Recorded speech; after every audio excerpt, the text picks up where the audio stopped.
നാട്ടുകാരുടെ പരാതിക്ക് പരിഹാരം കാണണമെന്ന് രാഹുൽ മാങ്കൂട്ടത്തിൽ എം.എൽ.എ. പറഞ്ഞു. സ്ഥിരമായി അപകടമുണ്ടാകുന്ന സ്ഥലമായതിനാൽ റോഡ് നിർമ്മാണത്തിൽ പ്രശ്നങ്ങളുണ്ടെന്ന് വ്യക്തമാണെന്നും രാഹുൽ മാങ്കൂട്ടത്തിൽ കൂട്ടിച്ചേർത്തു.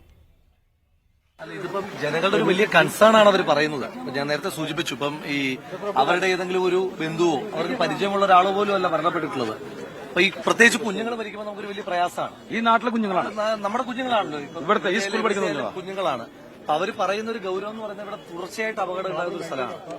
ആ തുടർച്ചയായിട്ട് അപകടം ഉണ്ടാകുന്ന സ്ഥലത്ത് ആവശ്യമായിട്ടുള്ള മുന്നൊരുക്കങ്ങളില്ല. അപ്പോൾ ഒന്ന് ബേസിക് ആയിട്ടുള്ളത് ഇപ്പൊ സ്കൂളിനോട് ചേർന്നിട്ട് ഒന്ന് രണ്ട് ട്രാഫിക് ക്രോസിംഗുകൾ വേണം എന്നുള്ളതാണ് അവരുടെ ഏറ്റവും ബേസിക് ഡിമാൻഡ്.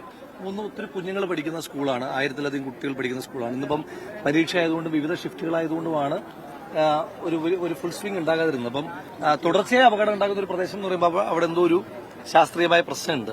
തുടർച്ചയായിട്ട് ഒരേ പ്രദേശത്ത് തന്നെ അപകടം ഉണ്ടാവുക എന്ന് പറയുന്നത്